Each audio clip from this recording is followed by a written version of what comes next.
Okay. You can start.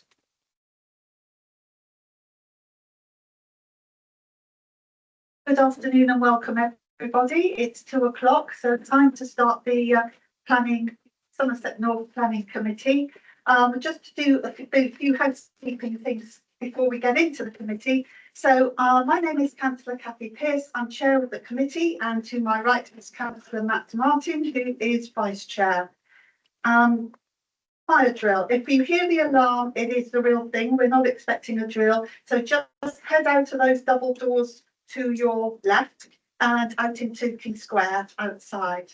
There are toilets in the main reception should you need them. And there is also water to your right. Please feel free to help yourselves. So this meeting is a hybrid meeting, and that means that committee members are present in Bridgewater House, and the meeting is also available online via Teams. Please note that the meeting is being recorded, and can I remind all of those in the room to turn your mobile phones off or to silent, and can those joining us online please also turn off your cameras and microphones so that the meeting isn't disturbed. I'll now introduce those taking part in the committee today. To my left are officers from our legal and democratic teams, and to my right are the planning officers who will present the applications, and also an officer from highways. On the wings of the tables are the councillors who will debate and decide the application. The format is as the published agenda, and a copy of the officer reports can be found on the council website. Each application will be taken in turn. Officers will outline each application, followed by public speaking time. Only members of the public who are registered to speak can make representation. Councillors around the table will then debate and decide on each application. During the debate, there will be a proposer and a seconder for a resolution. Members will vote on the proposal. Only members who have been present throughout the application will be able to vote. And the voting options are for, against, abstain or defer. Votes will be counted and the results announced. So we now go into the main agenda. And so do we have any apologies for absence, please, Debbie? We've got Councillor Jill Slocum, who is still on long-term leave. Councillor Brian Bolt is substituted by Councillor Lawrence Studridge. Councillor Brian Smedley, and I don't know if you received an apology? Yes, I've got an apology from Councillor Ferguson. Thank you. He's online. Okay, he's online but not able to take part or to vote in the meeting. Thank you, Pauline. So next item is minutes from the previous meetings. So we have to approve the minutes from 14th of January, as well as the two meetings that were held on 10th of December, one at 10 AM and one at 2 PM. Are we happy to agree those? And I've got proposer and seconder. Thank you, Councillor Howe, and seconded by Councillor Martin. All those in favour, I'm taking them on block, and if I hear anything differently, yeah, that's unanimous. Thank you. We'll now go to declarations of interest, and we'll now invite our legal officer to just go through an explanation of why we may be declaring declarations of interest. Thank you. Thank you, Chair. Good afternoon, Chair, councillors and members of the public. I am Dorcas Seafram, one of the, I'll start again. Good afternoon, Chair, councillors and members of the public. I am Dorcas Seafram, one of the council's planning lawyers. This is my second week at the council and the first Somerset Planning Committee. I'm here this afternoon to assist during the meeting as much as I can. I've already mentioned, I will in a moment take the declarations of interest in any of the planning applications before the committee today. If I can just give a reminder to members and information to the public about declarations of interest. Section 29 of the Localism Act 2011 requires council's monitoring officer to maintain a register of interest of members of the authority.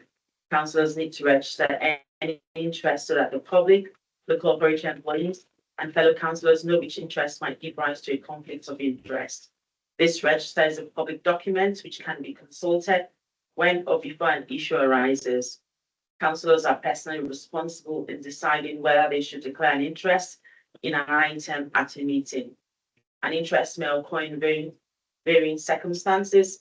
If the member of the committee is also a member of the parish or town council, they may previously be involved in a consultation process and so may already have some knowledge or involvement in a particular application. If a member of the committee has not taken part in previous discussions, or maybe has, but can come to the committee with an open mind and has not predetermined the matter, they can take part in the discussion, debate, and vote. If, however, they have declared an interest and or are predetermined, they may only speak on the application at the appropriate time and then leave the room and cannot vote. If councillors would like to raise their hand to declare an interest, we will take the details. And I'll ask that please bear with me whilst this is undertaken. Thank you. Councillor Hendry. Thank you, Chair. I'm a member of the Axbridge Drainage Board, which actually covers this area, but I've no conversation with any person about this at all. Councillor Dandridge. Yeah, sorry. Member of the Power Drainage Board. Councillor Foreman. Yeah, same thing on the Axbridge Drainage Board. I'm a member, but take no part in the discussions. Also on the application on page 27, which is the Breen application.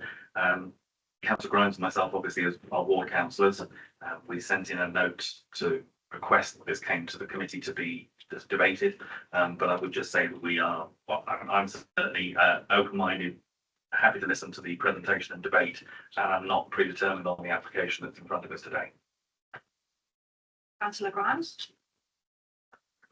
Thank you. Yes, page 27, the same as my colleague here, but I've taken no part in any discussions on this. And on the same matter, I come to this meeting with an open mind on the application. 27. You said the same as Councillor Foreman. It is indeed. Member of the Power. No, apart from that. Okay. Councillor, Bedford. Member of the Park Drainage Board. Sorry. Thank you. Anyone else? Councillor Bruce.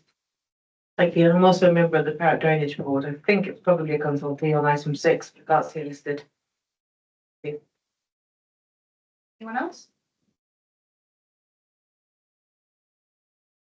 Thank you. Thank you. So we now go, our next item is public question time. There are members of the public who have registered to speak, and I will call you forward after the officer's presentation, but before we start our debates. So now we go on to the first application of the afternoon. It's agenda item 5 on page 27, and this is the planning application for Warren Farm, Warren Road, Breen. So, Shanta, if you'd like to start the presentation, please. Thank you, Chair. This is an application for the erection of dwelling together with an integral garage and for the formation of a new access onto Western Road for Warren Farm Holiday Park.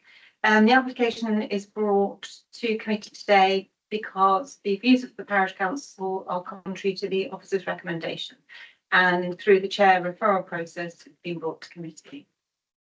Now the main issues in terms of consideration of the application relate to the principle of the development, impact on flood risk, impact on highway safety, impact on residential amenity, design and impact on the character of the area and ecology. The location of the site is shown outlined in red, and it's, sorry, that plan on the wall is not that on the screen isn't terribly clear, but it is located here on the north side of Western Road, which runs east-west along here. And the aerial, in terms of the aerial, it would be located approximately here on the site. I've got some more slides that will indicate the context of the location. This is a tourism site for Warren Farm Holiday Park. The actual site for this dwelling is located down here within this field, and this area here shows the development of the existing caravan park or holiday park. And another one here, this actually shows policy constraints in terms of the settlement boundaries indicated, outlined in green that you can see, which closely follows the line of the linear development north-south along, I think it's Church Road and Warren Road along here. And you can just about see a red-brown dotted line. That's the tourism boundary, which runs along here. And that star is the approximate location of our site. This is the block plan that indicates the location. It's adjacent to an existing dwelling, which is here, and there is another existing dwelling approximately here. I'm just going to run through some photographs in a moment. The proposal is to erect a dwelling within this field, create a vehicular access onto Western Road. That vehicular access will also lead into the fields beyond to the north. And the application is for a 5-bed dwelling. You can see an open plan kitchen dining room and a lounge at ground floor level with a garage, and above the garage a bedroom and then 4 further bedrooms. In terms of elevations, it would be of relatively typical traditional form dwelling finished in brick, as you can see. Now I'll just run through some photographs to indicate the location. The site is here below this arrow with the access into the site shown here. That's looking eastwards. This is just a close-up looking eastwards again with the access here. This is a relatively newly formed cycle public way, which now links uphill with Green. It's not strictly a public right of way, but it is part of the Sustrans route and forms part of an alternative coastal path route. And this is looking directly into the site. The adjacent building, which would be to the west of the site, is shown here. And then looking eastwards towards a neighbouring house, which is shown here. And again, standing further back, looking at the location. Now, in terms of principle of development, the site is outside of any settlement boundary in a countryside location. It's also outside of the tourism boundary, and it's in flood zone 3A. Now, there are policies S2 and CO1 of Sedgemoor local plan seeks to ensure that countryside development is appropriately controlled, and it does support development where it accords with other policy within the local plan. And there are also exception policies in the local plan, which include the infill policy CO2 and the self-build policy D9. But this proposal doesn't comply with the criteria of those two policies. In terms of CO2, that relates to infill. There are only 2 dwellings in close proximity to the application site, which are on either side of the site. It's not therefore considered that the site is within a hamlet where there's a clear defined nucleus of existing dwellings, or that the proposal would amount to infilling the main built up area of the settlement. And in terms of policy D9, the terms of policy CO2 have not been met, and therefore it fails to meet policy D9. What the appropriate policy in terms of the exceptions policies for countryside development would be policy D10, which refers to rural workers dwelling. Now, this policy, as shown on listed, the criteria is listed at paragraph 11.9 of the agenda item. It does support development outside settlement boundaries for the erection of dwellings to meet accommodation needs of permanent work in agriculture or other rural businesses. But it then lists criteria that it needs to meet. I will run through the bullet points. The dwelling is needed to satisfy a clearly established existing functional need to live at or near their place of work in the countryside that cannot be met within the defined settlement boundaries, that the rural business has been established for at least 3 years, and then it must be profitable for at least one of them, financially sound. The functional need could not be fulfilled by an existing suitable and available dwelling either on the unit or in the area. And the need could not be fulfilled by another existing building capable of conversion on the unit. The proposal would need to be well related in terms of the rural business reflecting its functional need, and if possible, sited within a hamlet of existing group buildings. And the dwelling should be of a size commensurate with the essential need and should be able to be supported long term by the enterprise. No compelling evidence has been provided or been demonstrated why a new dwelling sited further away from the main working site has been given that would need to, no compelling evidence to demonstrate why a new dwelling sited further away from the main working site would be needed, has been provided, to meet the needs of the tourism business.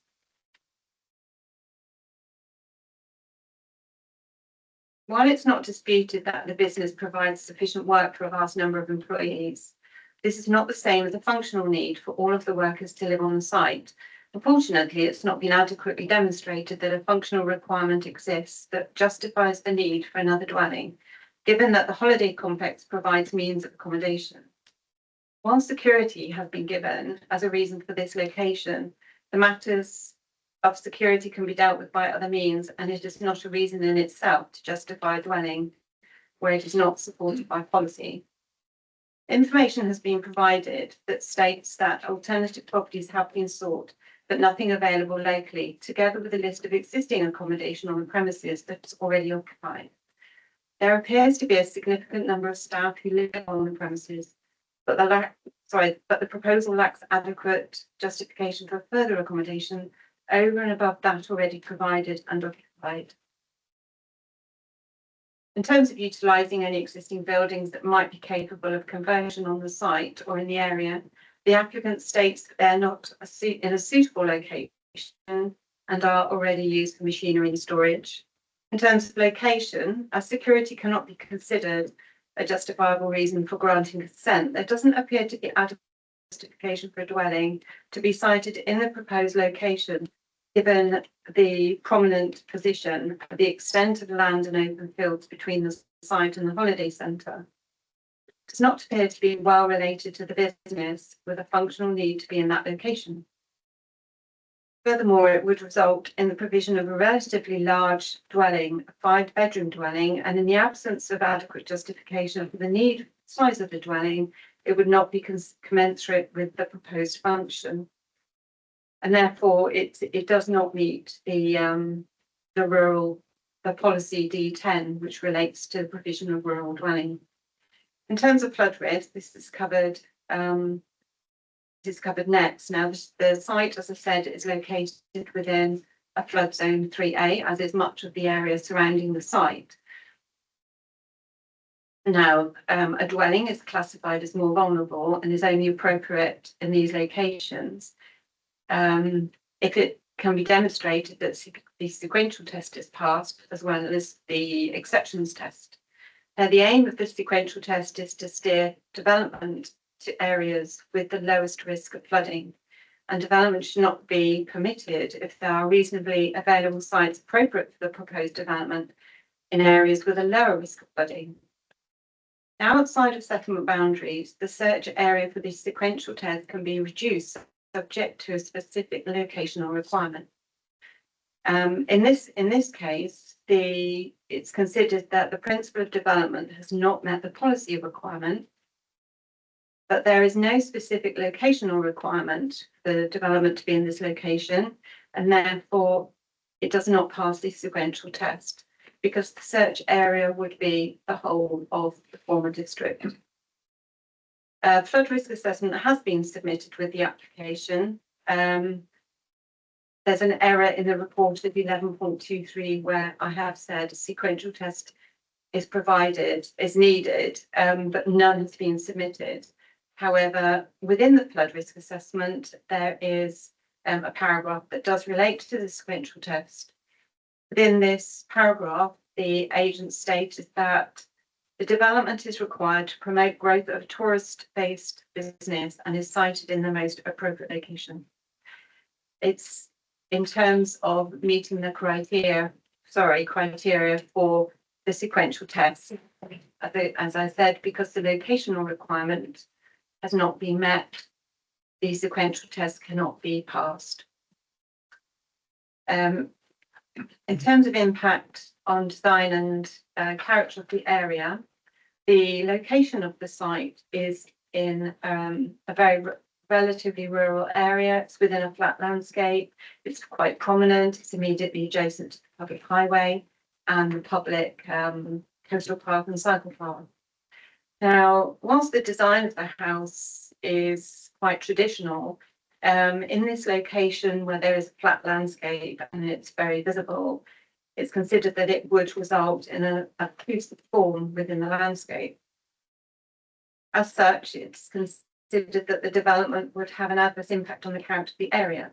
And without an in-principle justification for the proposal, there remains visual harm arising from the development of the site that is not offset by any benefit in terms of meeting policy compliant benefit.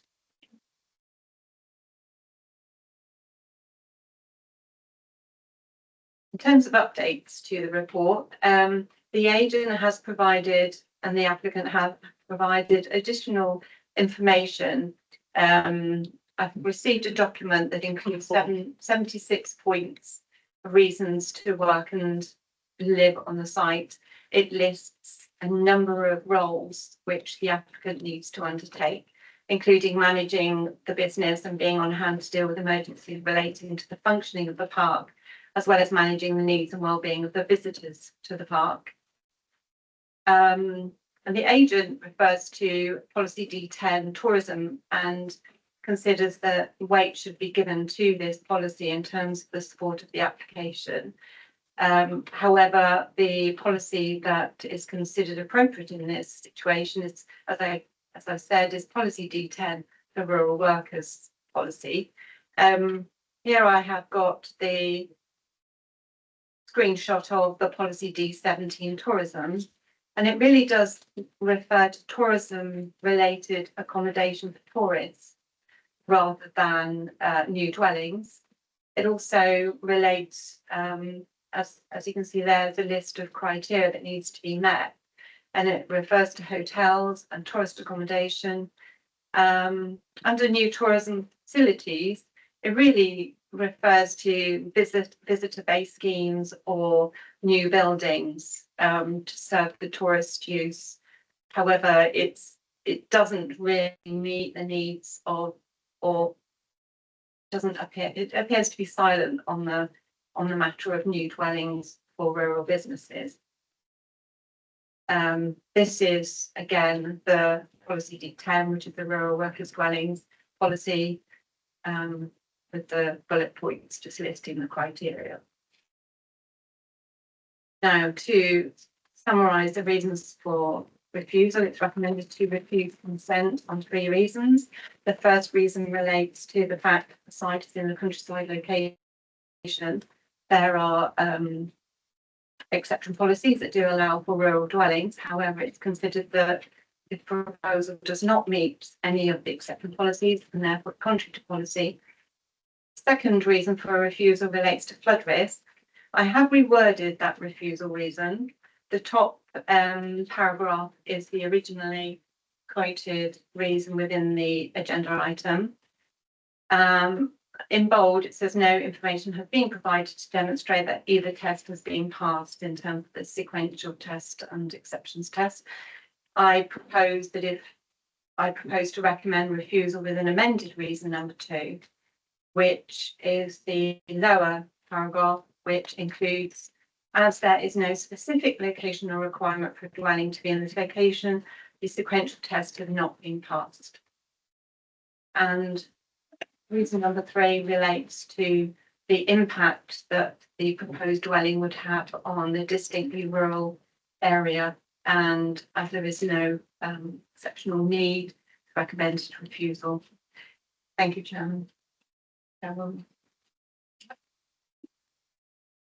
Thank you, Chantal. We have three speakers for this item. I'd like to invite Chris Harris of the Warren Farm Holiday Centre, please, to the table. You'll have 3 minutes. Just let us know when you're ready to start and we'll start the timer. Sure, Thank you. Okay, yeah, I'm ready. So this proposed dwelling is for my brother Michael, and I fully support it. My brother currently lives in the Warren farmhouse with me, my wife, and my children, which is not really fair on him or us. We have no privacy or space. We both also need the extra rooms for our growing families. This is our family home where we've both lived our entire lives. 40 years for me. We've both needed to live on site for work purposes. The new dwelling would be at the back of the holiday park on the edge of the tourism boundary, which is not manned, and the house needs to be in this location for security, as we have had countless issues in that area. The dwelling proposal is between two large businesses, Warren Farm Holiday Centre and Diamond Farm Caravan Park, on the same side of the road and in between two houses. So I believe this area should be in the boundary and classed as an infill.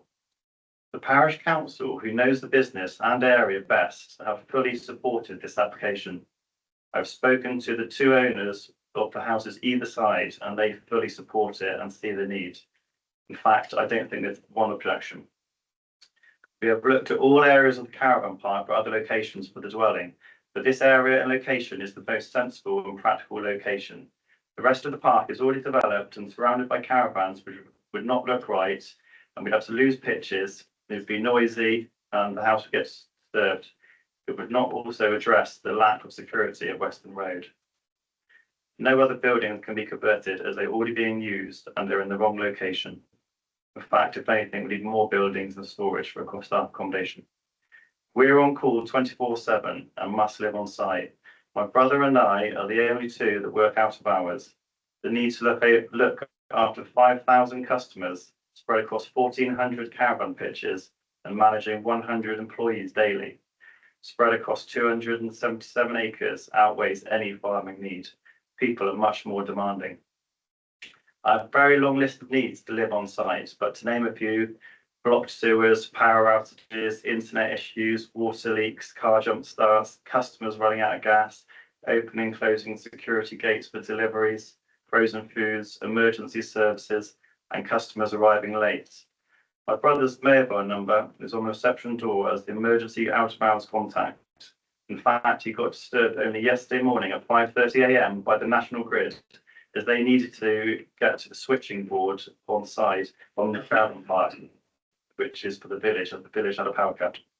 We get called out daily for most of the above and to open and close buildings and gates, as we are the only key holders for all areas. We must turn off alarms that go off in the middle of the night on caravans, on buildings, and get spare keys for seasonal customers when they arrive late and forget their caravan keys. Is your I've got time this. up? Well, finish off. How much more have you? Very, very quick. We are growing and profitable fifth generation family business, and we want to keep improving our service and keep our Holiday Park of the Year title. This is an application for one dwelling for the director owner of a fifth generation family business that genuinely needs to live on site.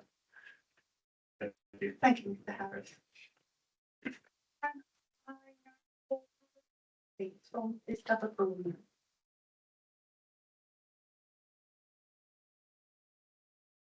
Okay, 3 minutes from when you're ready to start. Let me just, we just need to reset the timer.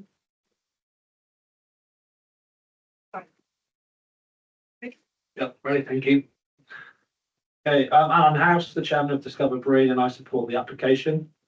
The Harris family have been in Breen for generations, constantly updating, expanding, developing and improving the park.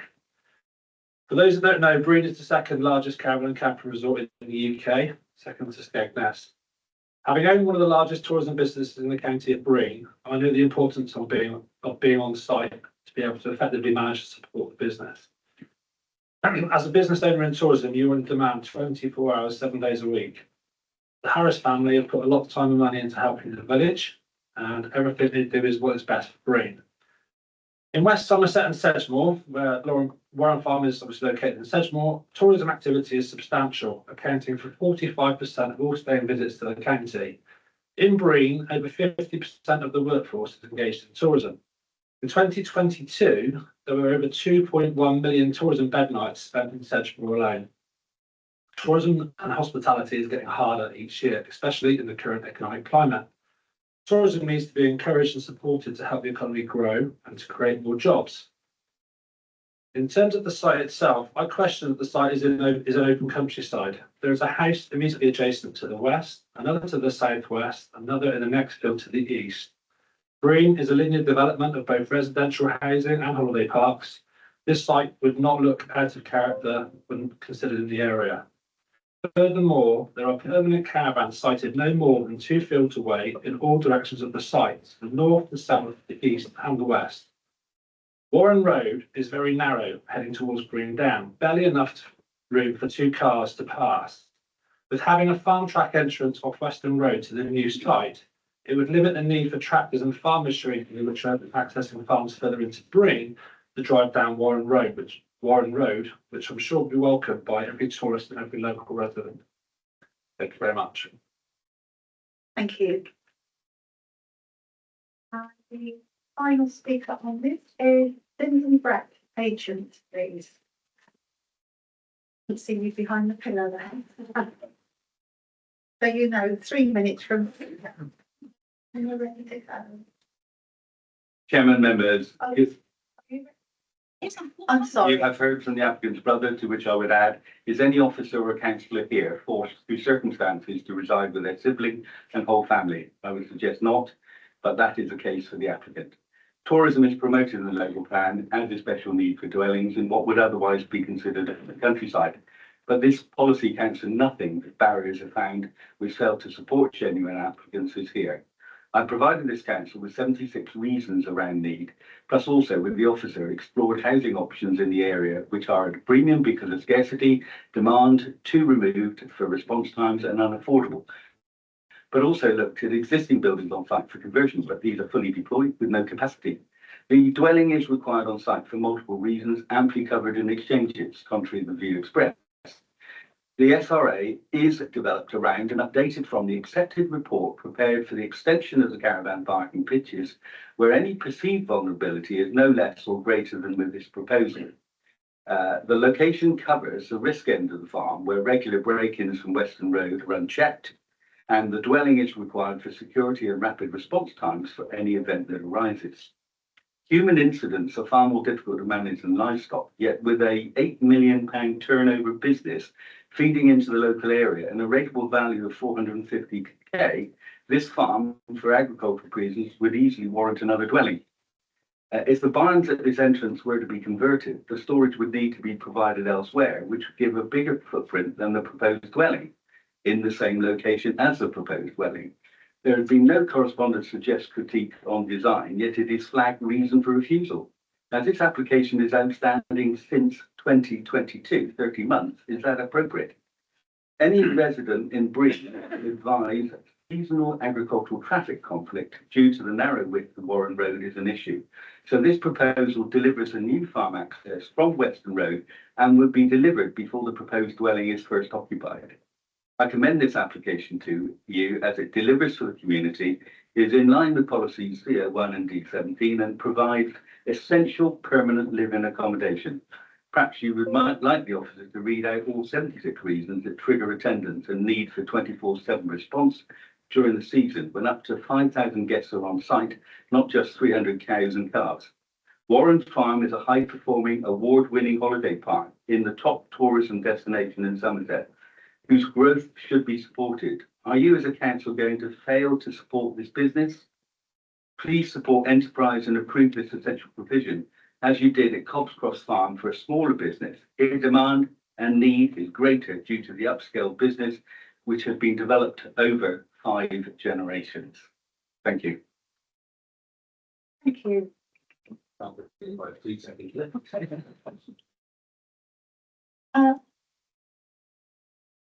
Is there anything there you wish to respond to at this point? Members, those coming up for questions? Who's going to go for it? Councillor Grimes and Councillor Henry. Thank you, Chairman. I've listened to the application intently, and I don't have an issue with this at all. I know Breen very well, I know this area well, and I lived in Breen some years ago. Very well run site, probably the second biggest one in Breen. And I think this is essential for the growth of this business, and I have no problems with this at all. Thank you, Chairman. Thank you. Councillor Hendry. Thank you, Chair. Firstly, I don't understand why this has been recommended to be refused at all. That's the first thing straight off. Flood zone 3 or flood zone 3A, but okay, that's absolutely fine. In that particular area, there are many houses and properties and caravans there already. So this particular one wouldn't make any difference whatsoever. That's the way I see it as we stand. Okay. If there is a problem, if the officers think there's a problem, unless I've missed something in the paperwork here, they could build in what's called a refuge area. Unless I've missed it, I can't see what that is, but we could put that as in anyway and ask it to be done. But take to page 29, 0.7.1. Axbrew Drainage Board, no objection. Green Parish Council, they support it. One of the speakers told me all the people next door, people across the road, they all support it too. Historic environment, no objection. Somerset Highways advice, standing advice. Environment Agency, no comment. And Southwest Heritage, no comment whatsoever. If you drive down Western Road, I think that's what it's called, Western Road from Breen all the way down to Western Turnhall. There are many properties like this, sporadic, all over the place, left side, right side, left side, right side, not close to any other at all whatsoever, and there doesn't seem to be any problem with them. Had they come before us today for a planning application, would they be turned down on the same objections? And I doubt that very much. I support this absolutely 100%. I've looked through all the paperwork, I've heard the case officers, the case that's been put out, I've watched it on the presentation screen. Now, if I just take you on again onto page 32, I think, just in a second. Page 32, 11.7. In terms of policy CO2, there's only 2 dwellings close to this particular one that's been asked for now the side of the site. And it's not considered to be within the hamlet. Well, that's okay, that's just maybe, and it's not an infill property either. But even if you have 2 properties there, how are you supposed to reach the figures of a hamlet if you can't build anything? I mean, that really is just facts and figures and academic. When this property comes out onto the Western Road, one more house will make the slightest bit of difference for actual movements of traffic coming and going. I could carry on here, but I'm not going to, because in short, I support this wholeheartedly. And I didn't come predetermined. It's just after I've heard the presentation, looked at the paperwork and the things I've heard so far. The architect, absolutely, I've read through bits and pieces what came out of there, and I agree with all that totally. Absolutely not a problem. Thank you, Chair. Thank you. Councillor Bradford and then Councillor Filmer and then Councillor Murphy. Thank you, Madam Chairman. It's not very often I disagree with the planning officer. I got to on this occasion, I'm afraid. And you've got the neighbours. There'd be no problem at all regarding this dwelling. Got the ward officers as well, fully supporting it. And the word security was mentioned, and how important that is in today's world. That is really, really important. I could go on and on, but Councillor Henry has said a lot of things I was going to say. So really, I'd have no problem in seconding Councillor Henry's recommendation. Thank you, Madam Chairman. You're a bit presumptuous there, Councillor. I don't think there has actually been a proposal yet, has there? No, thank you. So unless you're making a proposal now, or otherwise we'll leave it till the debate. So if members are minded to refuse the officer's recommendation, just to be thinking of the policies under which you're doing that. Councillor Filmer and then Councillor Murphy. Thank you. I mean, I can understand where our planning office would come from in terms of this, however, I too have got some concerns about the recommendations in front of the moment. It ultimately seems to me to come down to need. If obviously applicants are suggesting that there is a need for someone to be on site, if that need is something that we as a council accepted, then we're in the position of the sequential test being met, and then that helps on the whole flood issue. I think we've heard from the applicant justifications as to why there is a need on this sort of site. But by definition, these are always going to be in rural areas because you can't have a caravan tourist business, which is going to be in the middle of Bridgewater or the middle of Burnham, that aren't already there and built out because you've not got the space. So that's why we're in a rural area. In terms of the need, we've heard that there is that draw on those who are resident there 24/7 for meeting all those issues that come up from these sort of businesses.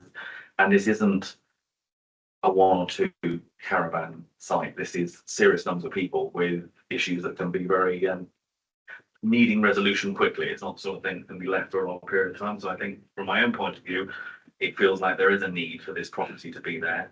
In terms of the third reason for refusal, I can't agree with that. We saw the plans that showed where this was located within quite a reasonable sized plot with existing boundaries and enhancement of those boundaries. So I don't see that it is going to be a major issue on the landscape, which the third reason for refusal seems to go for. So as things stand at the moment, I am minded not to go with the recommendation that's in front of us. I think it does show that there is a sufficient need for this use. That then helps us with flood zone 3A. It is a two-storey building, so there would be a refuge in case of flood, so that would be able to then be met. As I say, I don't think design is an issue on that third point. And we haven't also taken into account this extra comment that was made, I think, by a couple of the speakers about the fact that this will take some of the agricultural vehicles away from the main road, which will be a community benefit in terms of improved highways and safety and stuff on the main roads through Breen by getting those away and into the fields rather than sending them where the rest of the tourist traffic is. So as I say, I'm minded that way at the moment. We'll wait to hear the rest of the debate, but that's where I'm currently. Thank you. Councillor Murphy. This thing's not.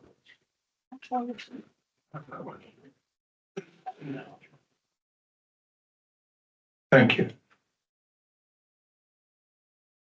Thank you. I agree with everything everybody said so far. And one of the things I would like to say in a very interesting way is that further south up into the village itself has been deeply affected by the move by this council and other councils to put 1,000 men into one of the holiday parks, which has caused enormous problems in terms of the economics of the whole area. This particular caravan park, Warren Farm, is not there. They are further north, and they are a massive second in volume only. They're one of the biggest that's been there for a long, long time. And they are a family-run business, and every effort should be made, and I think, to try and find a way to accommodate them. The second thing I noticed, and I'd like to note, is that there was some talk about visual harm from that house. And yet when you look at the house that's further away, up near the caravan park, it's very much the same size. And I would call on I think the officer made a brilliant and very detailed study of this, and I commend our study. But this business of visual harm, I think, is completely out of order. It is not, it won't provide visual harm. And if you go further up into the village itself, along that ribbon strip, you will find many examples of mini hamlets every 500 yards. There's houses, there are other houses, there are houses set back on the beach, there's houses coming forward. So the idea of having a defined hamlet, I would say, is very much a subjective opinion. It's something that you would come to if you're looking at it and say, well, I think that maybe that's not right. But if you are looking at the size of the business and you are going to have the need for security, And the main thing I thought was really appealing in terms of an emotional appeal is the fact that the brother has lived with his other brother for I don't know how many years. And the other brother's got 2 kids growing up in half the house. And I think they knew, I don't know how many, I don't know that family at all, but this other chap, Michael, I don't know how many kids he's got, but he's looking to grow his family and to also be present from a security point of view. And I would honestly tell you that in today's market and today's troubled worlds, these caravans are just as vulnerable as anything else, if not more so. And they must be patrolled, they must be watched. Security is absolutely vital. And so therefore, I would have no hesitation in suggesting that this idea of saying that CO2 is that the whole thing in you, I think it's page 32, 11.7, the whole thing depends upon CO2. And I think it's a subjective way of looking at it to the officer. I'm just addressing the officer. I think it's a subjective way of looking at saying that CO2, when you look at it, there's only 2 or 3 buildings in the area, and that doesn't make a hamlet. Well, it depends how you define a hamlet. And so therefore, in Breen's case, I would say this needs to be looked at very carefully and needs to be readdressed as not being against CO2. Thank you, Ellen. Thank you. Councillor Hendry, and then I'll go to our planning officer for board. Well, thank you, Chair. Again, on the back of everything I said before, which I'm not going to go through all again, and then yes, I could put it on. I don't need to. I'm more than happy, more than comfortable to second Councillor Bradford to propose to the Planning Commission. I've got no problem with that whatsoever. Thank you. Thank you. Are there any other speakers before I go to Gary for some advice? Thank you, Chair. Again, this is certainly intended as advice to the committee. You know, we as officers, of course, we stand by our recommendation, despite the reservations that have been expressed about it. But clearly can understand, you know, the movements within the room in terms of the feeling about the proposals. Just to help kind of you wrap that up in a planning argument, I think, you know, I understand what Councillor Murphy said about policy CO2. I think really here we're particularly focusing on D10, which is the rural workers dwellings policy. And so it's either, you know, it's if members are going to approve the scheme, I think it's either, you know, it's not in accord with that policy, but other material considerations dictate otherwise, such as the value of the business and the contribution to the local economy. Or it could be that, you know, the members actually feel that it does need policy D10 in terms of the functional need to be there, the lack of kind of pragmatic alternatives within the site to provide this accommodation that's well related. The one question mark I had, you know, and ahead of the meeting, thinking, well, what will members do with this one? The big question mark I have is about is the dwelling of a size commensurate with the essential need?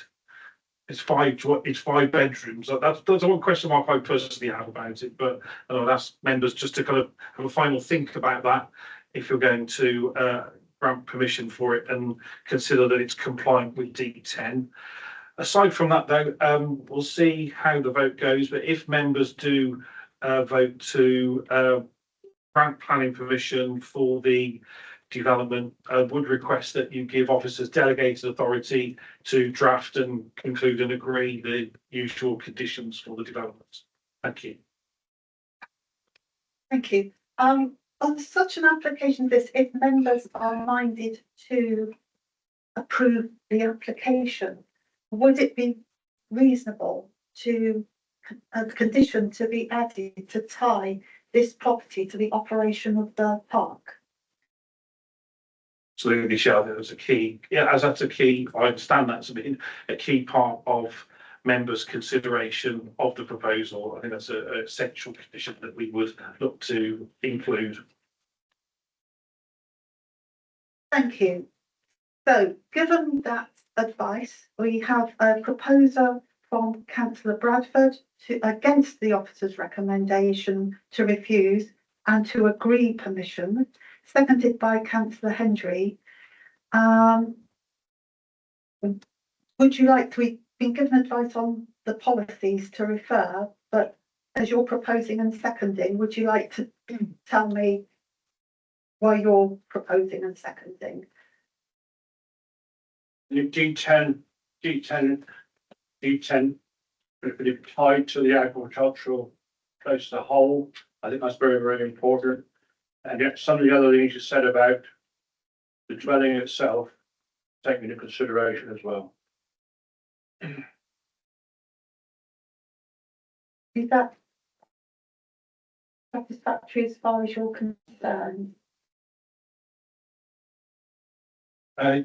Yes, Chair, I thought from what I understand from Councillor Bradford, Yeah. he can move in this motion, he considers that he's compliant with policy D10. Okay, and so therefore, are you happy for the condition to be added, to be included to tie the property to the operations at the park? And are you happy for the conditions to be delegated to officers that will need to follow? Councillor Filmer. Personally happy with all of what you just said. The one bit that worried me was the comment that was made about taking into account the size of the dwelling at this point, because we have the application in front of us as it is. That's the dwelling that we're discussing. So either that's it. Yeah.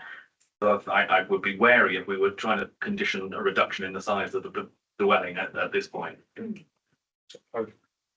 No, it's absolutely, and certainly I'll be the last person to encourage redesigning a scheme at the committee. I just think it's that final thought before you grant permission, because in my mind, I thought it would be possible to support the principle and maybe see the detail of this and say that's the final thing that it trips up over. But no, it's you are as ever determining what is before you know. Yeah, thank you for that.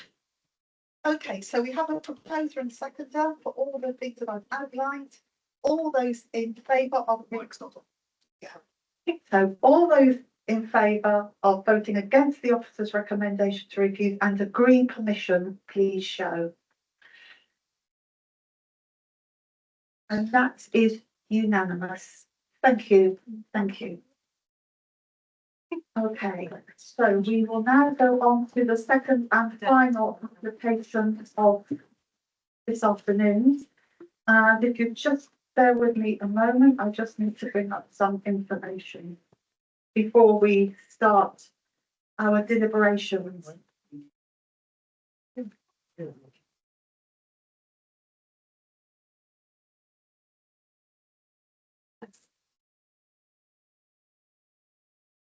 Before we go any further, Councillor Bradford, as you're speaking on this next application, you'll need to leave the table now, please. Okay, Yeah. there. Sit back there, and then when you've spoken, if you need to leave the room, and then we will fetch you before we leave the meeting. The room. Leave it. I'm having a problem with sleeping glasses today, right? 3 weeks ago, I went to a new pair of glasses. They said, no cataract, no problem. I've been up in the day and they said, there is a problem. So if I got a problem, you know, the glasses are not my friend.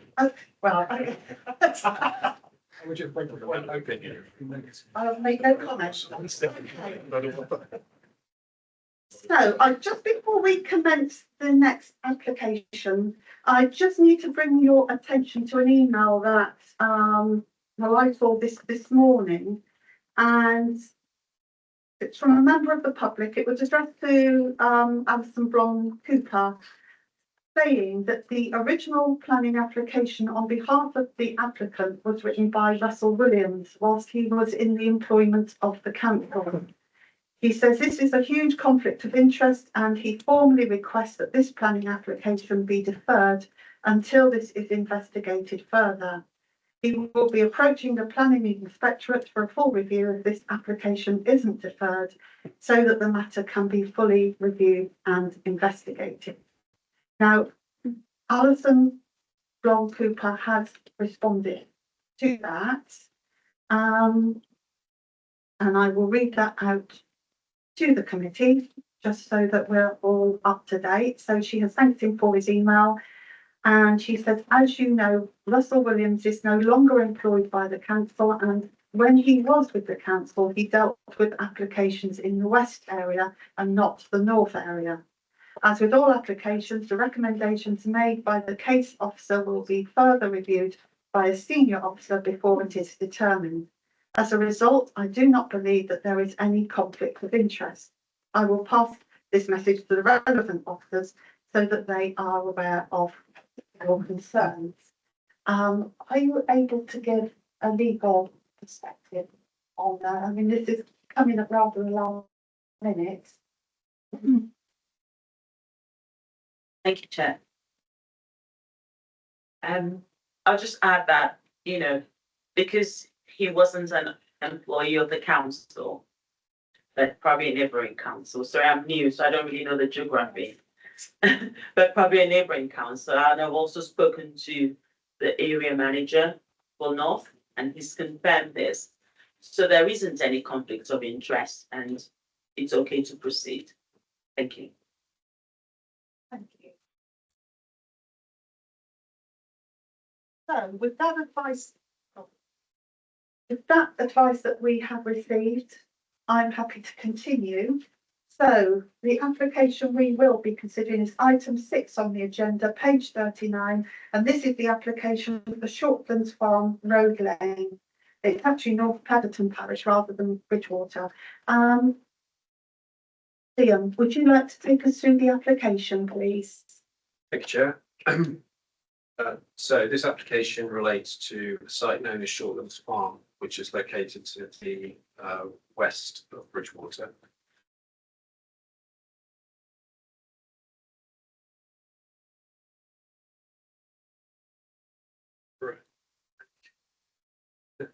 Just a bit slow.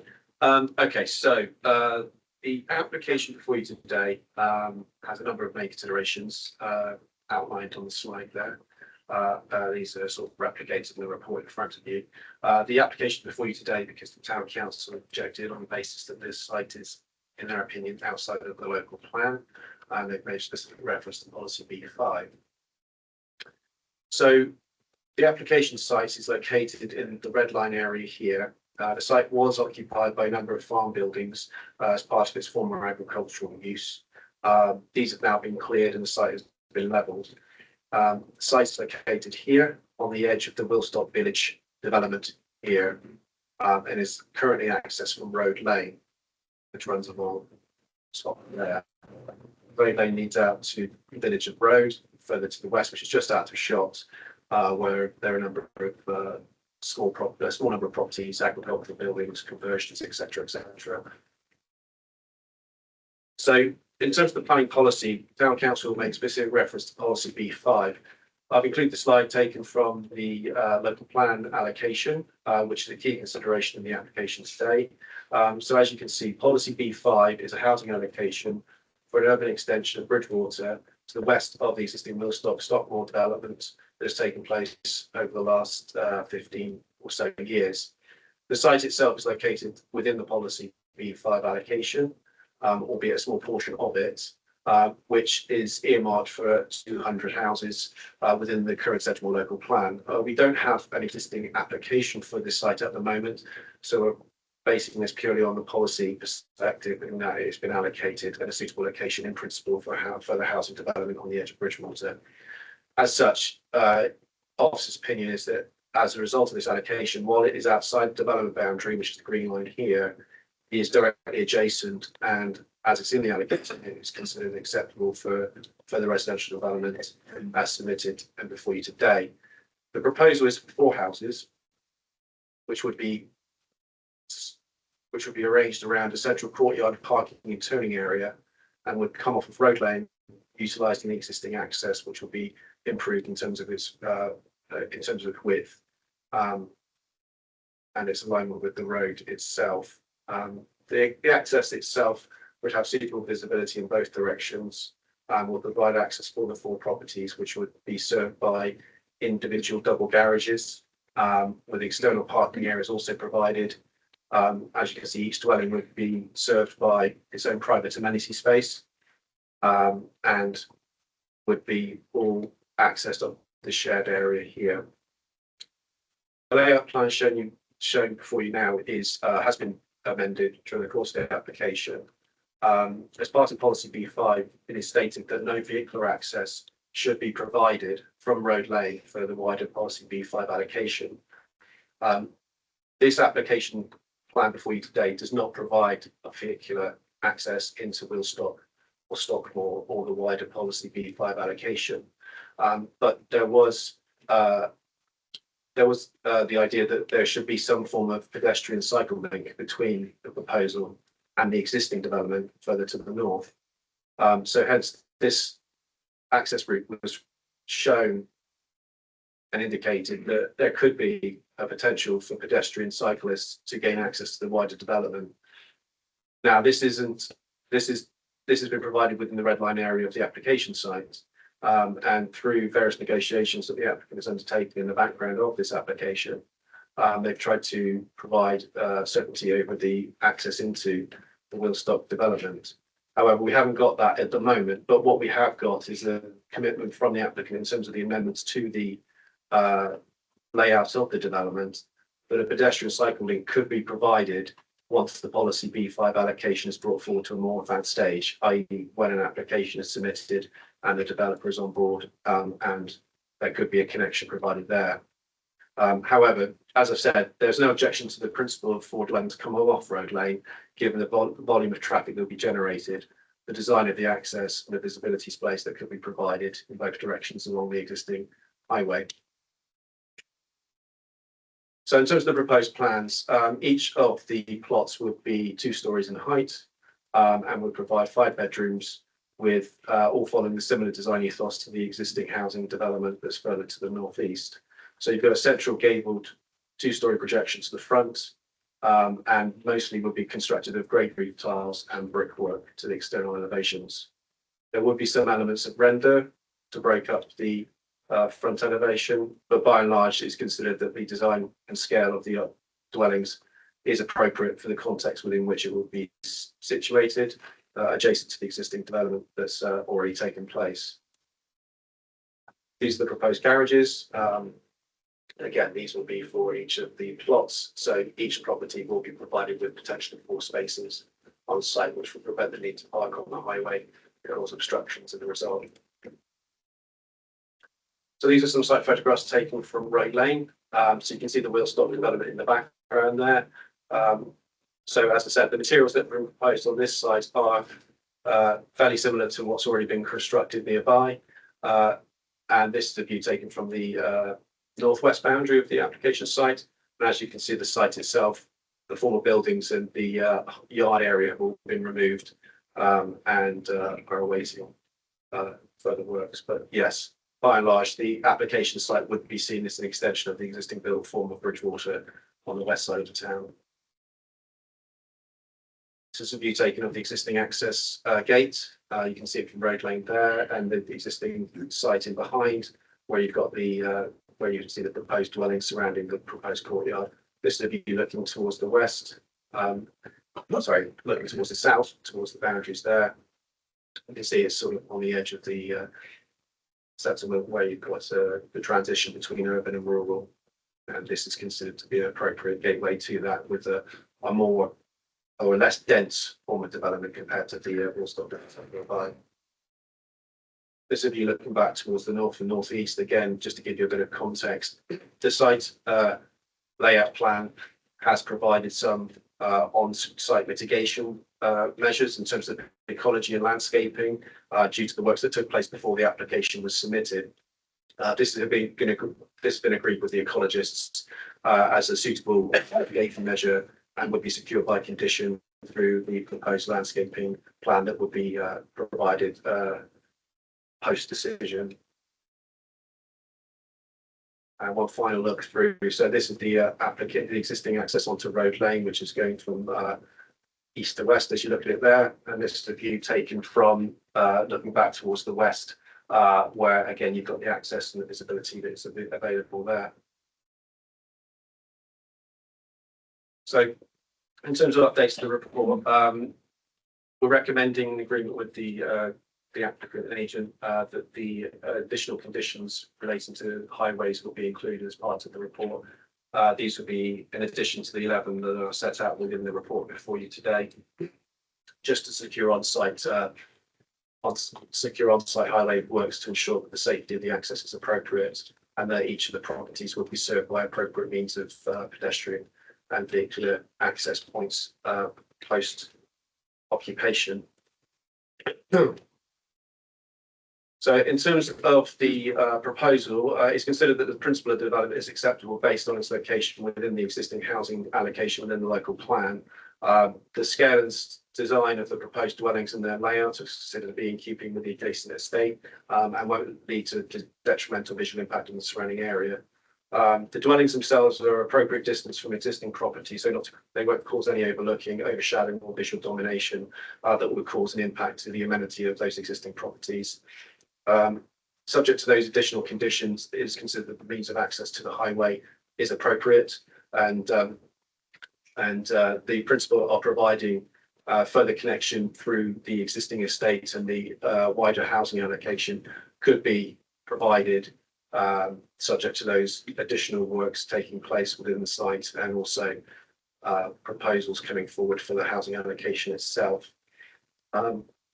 And it's also considered that the landscaping, enhancement measures and ecological mitigation that's been proposed as part of the revised scheme will satisfy the ecological requirements of the ecologists.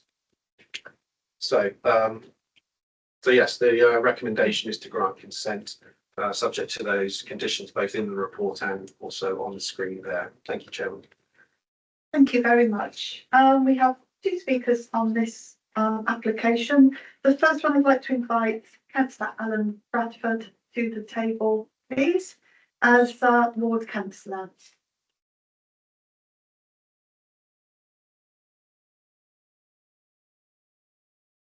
So you have your 3 minutes from when you're ready to start. Thank you, Madam Chairman. Members of the committee, planning officers, good afternoon. Well, you've got a development here that ticks all the boxes. Construction is very much in touch with what's at Wheelstop already. It's very, very an outstanding development, Wheelstop, and this would add on to it. There's an objection to start off within this. I think it was something 18 months ago I supported this application. I think there was concern then echoed about traffic on the road lane. Well, if you've got a road there, it's got to be used for traffic. Otherwise, there's no point having a road. So I could see no objection there whatsoever regarding that one. But if the roads keep deteriorating like they are, then things could well be different in the next 5 years. The landscaping fits the whole area. I probably pass that 15, 20 times a week, I suspect. And everything ticks the boxes. And I think the firm that does it is noted for outstanding developments. It's very spacious and it will fit in entirely with the surrounding area. So I've got no hesitation in suggesting this goes forward, and I hope the committee has listened to me. Thank you, Madam Chairman. Mr. Bradford, if you can just leave the room now, please, and then we'll call you when, Okay, Madam Chair. Thank you. this item's finished. Thank you. Next is Russell Williams, who's the agent, who I believe is online. Mr. Yes, I Williams, am. Can you hear? Oh, you can hear me. I can hear you, Chair. Yeah, thank you. Thank you. You're very quiet from this end. I think we're just going to see if we can increase the volume. Okie dokie. Okay, hi. Could you just Yes, confirm can you hear me any better? And I could just ask, can everybody hear? Yeah. Yes, yeah. I think. Okay. Thank you, Chair. Sorry. Can I just say you have 3 minutes, and because you're online, when you reach the point where you've got a minute left, we will let you know, just so that you can keep track of your time. So are you ready to start? I am, thank you, yes. All right, thank you. Thank you, Chair, members of the committee. As summarised in the report to committee, the proposals consist of a modest development of 4 dwelling houses on land that is allocated within the local plan for residential development. This confirms the principle of new housing on the site to be acceptable. It is acknowledged that there is a small point of conflict between the proposed development and local plan policy B5, which allocates the site for housing. This conflict, however, relates to the access being derived off of Road Lane. In our opinion, and that of your professional officer, the key point to acknowledge here is that this restrictive criteria was included within policy B5 to prevent the wider housing allocation from being accessed off of Road Lane as a whole.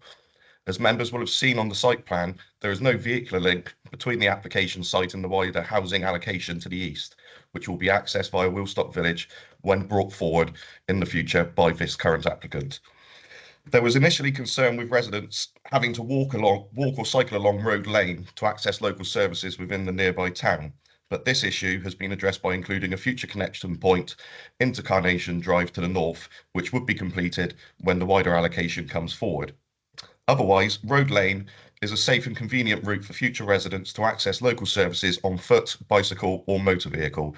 This has recently been accepted with the approval of new housing given by the council some 600 metres further away from the town and this application site at Road, which will require those residents to walk or cycle further along Road Lane from the site before you. The development of 4 dwellings off of Road Lane will give rise to very few vehicle movements compared to the previous use as an active working farm, and there is no longer any objection to access or highway safety from the Highway Authority or ward councillors. The proposals will deliver well-designed family homes in a sustainable location. The site lies immediately next to housing at Wilstock Village, with those adjoining properties being set on higher ground. The scale and appearance of the development will relate well to the existing built form within the immediate area. The design scheme includes a high level of landscape planting and screening, which will soften the visual appearance of the development on this edge of town site.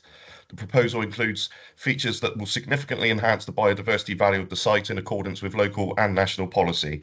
Despite objections from some local residents, the application site and position of the houses are sufficiently distant from properties to the north to avoid any adverse impact upon residential amenity. To conclude, it is our view that the scheme before you is well designed, will enhance the character and appearance of the site in its immediate setting, whilst providing an opportunity to deliver new family homes within a short period of time. In the absence of any technical objections to the proposals, we would respectfully ask members to support the application today and to grant planning permission. Thank you. Thank you, Mr. Williams. If I could just say, Chair, if anybody would like any clarification on my former employment with the council, then I'd be happy to clarify that for you if you wish, but otherwise I'll say no more. That just caught me off guard a touch. No, I do apologise. I was aware you probably weren't aware of that, but I think we've had officer recommendation and legal advice, so I'll leave it there, but Yep. thank you. Thank you. Members. Councillor Philmark. To be honest, it looks like a very good development. I think it's good sized plots. It's in an area where probably some of the bigger plots in that particular development. So I don't think there's anything in terms of amenity that would be an issue. I'm not quite sure I understand the objection of the town council in the sense that it is an allocated site. Okay, there's an access issue, but that doesn't make it outside of the allocation. So I think if that was their only reason for objection, I don't think that holds. 2 questions I did want to answer if I could. One was the plan before us and the report in front of us, I think it's 11.5 or 8.45, talks about this connectivity to the development to the north.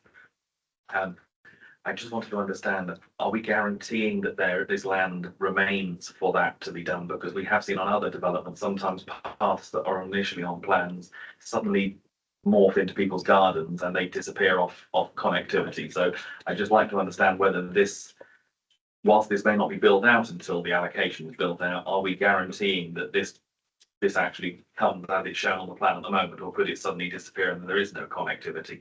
And the second question is more just for my final curiosity to some extent. It was the last condition which I was just trying to understand a little bit about, which was talking about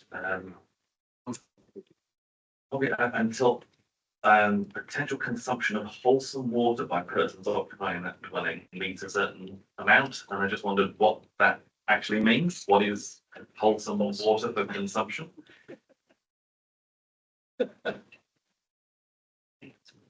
I can answer the first one. So it's been recommended by Hivers to include a condition where we have the footway cycleway connection into Carnation Drive be constructed prior to occupation of the dwellings. While at the moment we don't have assurances within this application that we can get them to provide anything beyond the red line area at this point in time, I think the condition there gives us a degree of satisfaction that this connection will be a realistic prospect for the occupants. So yeah, that was an important thing because I think we did have concerns over the compliance with the policy, making sure that there wasn't any vehicular connection to road lane via this site. But it was also considered that the future occupant should have a choice in terms of how they get around. So I think that condition will do that. So the second bullet point there will be added if recommendation is to grant consent. Councillor Hendry. Oh, sorry. Yes, the second query, sorry. Ready to answer that very understandable question, really. So this is a condition that we're applying across all areas of Somerset now in terms of sustainability. And so and this is one of those unusual situations where, because we always say different bits of legislation are separate from each other, but government have given us every authority the option to actually up the levels of building regulations through the planning system, which just confuses everybody, including a regional planning inspector, by the way. So this is a standard condition we put on all residential development going forward now. And what it is, it's to kind of minimise wholesome water is water for, I looked up the definition because I didn't know for sure. Water that's fit to use for drinking, cooking, food preparation, washing without any potential danger to human health, which is very reassuring. But it's to try and minimise water consumption and put it through the building regulation. It allows us, building regulations has controls over water consumption and water efficiency. But through the planning system, you can kind of tighten that up a little bit more and actually create a higher standard. It was part of what was being called the New Home Standard. So this is a decision in terms of bringing this forward for every residential development. So as time passes, we will all become very familiar with wholesome water. Okay. Louise. Yes, please could I just add in a slight addition to the recommendation there for the condition of the pedestrian route there, that we add into there the wording and shall be retained in perpetuity. Just so that tightens that up as your point, Councillor Film. Thank you. Thank you. Councillor Hendry. Thank you, Chair. You're awesome, wasn't it? Wow. Okay, never heard this one before. Rules and regulations and policies seem to change every other week these days. Anyway, having said that, everything Councillor Coleman, I agree entirely with everything he said there. I have no idea why somebody would recommend this to be refused. I can't understand that at all. I've read through everything that goes with it, I've watched the presentation, and as it stands, I'm happy to go with the officer's recommendation for permission. Thank you. And that would be with the additional wording in perpetuity to the condition. I mean, I can understand actually why the town council did object to this. I mean, there's been a huge infrastructure to divert direct traffic onto the A38, and Road Lane is a narrow road. It's very dark, and I would take issue with it. It's not the safest route, in my opinion, to be walking along in particular, especially after dark. So I'm really pleased to see that condition sort of highlighted there about the route, the walking, cycling route through to Carnation Road, because I think that does help address those concerns. So we have a proposer to agree with the officer's recommendation. Do we have a seconder? Councillor Murphy was in there first. So all those in favour, please show. I think that is unanimous again. Thank you, members. Can we fetch Councillor Bradford back, please?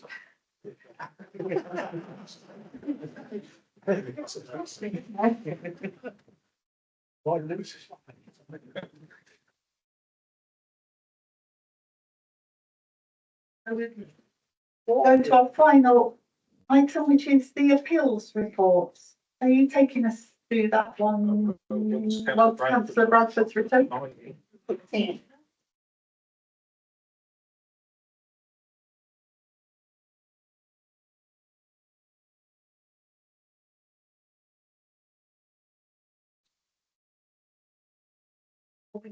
We have lost the councillor. This isn't one we have to take a vote on or anything, isn't it? No. So we can, I think we can proceed. Won't take too much offence, but there is quite a lot of activity on appeals, as you can tell from the papers that you got in front of you. So a number of appeals have now been lodged regarding largely delegated decisions, but there is one that, as last time, relates to an application that committee considered back in July with regards to Rookery Manor. Last time I mentioned that the application that committee refused for the additional cabins at the site had been appealed, and the application was considered at the same meeting and also refused, which was a change of use from of the building to provide 9 additional self-contained apartments. That has also been appealed as well now, so that's going through process. Liam's nodding there. So again, we will, I think it's written rep, so we will advise you of the outcome on that one as well once we get the result from the planning inspectorate as well. So the rest are all though delegated decisions. But in terms of the ones that have then been decided, which is from page 59 onwards, probably the most significant one relates to proposals for 49 dwellings, and which is next to a development called Kavala Mews in Barrow. This was a delegated decision and had been refused on a number of grounds, and in particular the impact that this development would have in terms of expanding the settlement out into the open countryside. Bear in mind, is nearly 50 dwellings. It would be quite a significant extension into the countryside, and also by virtue of that failed the flooding exception test as well. And obviously earlier today we considered a single dwelling with those kind of issues around it. And so the inspector in this one, again, it was written representations. The inspector sided with the council on this one, felt that the proposed development would be harmful to the character of the settlements. He felt that there was actually bits of countryside that were closer to the settlements. He didn't say that would be more suitable for development, but he felt that this development, whilst there would be benefits, additional housing, including 20, affordable, the harm in terms of the impact on the open countryside outweighed the benefits. There isn't a housing land supply issue within the former Sedgemoor area, so the NPPF paragraph 11D didn't apply. And therefore, because the development was unacceptable in principle, then it didn't pass the flooding exception test. So the inspectorate sided with the council in that case. There are other decisions as well that come through from delegated decisions. There's a proposal 23 Deacon Road that had been refused permission. Again, the planning inspector agreed with the council in terms of that a single dwelling in the next to the existing house would have a detrimental impact on the character and appearance of the area, would cause loss of privacy for neighbouring properties as well, and there are also highway concerns about the proposal too. And then there's 2 more to come, I think 3 actually. So the next one, which is on page 60, was an advert application on the roundabout junction of Bristol Road and its Express Park. And there was a large illuminated digital advert, rather than being part and parcel of the petrol station. There was an additional advert proposed.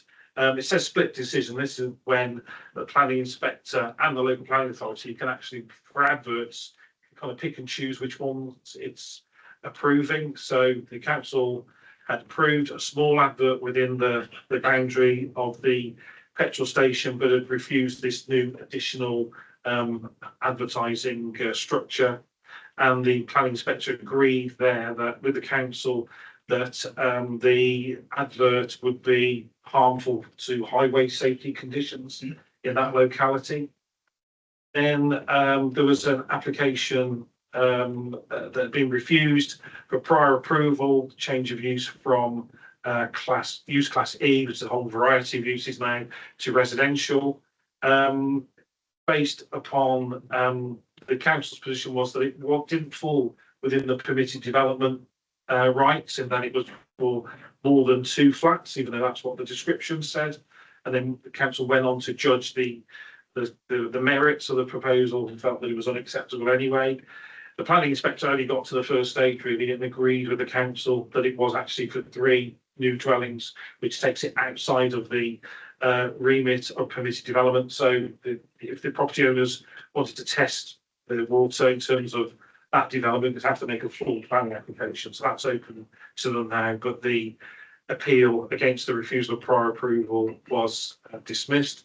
And finally, there's one, it's an interesting case, you look at it actually, this is at 45 Church Road in Wendon, a single-storey rear extension, and it'd been refused permission on a number of grounds, and again, the appeal had been dismissed. In this case, because it was a really significant rear extension, even though it was only single-storey, it was quite a, the rear of this property was very visible from the surrounding area too. So the inspector agreed with the council that the length and the scale of the extension would be out of character with the property.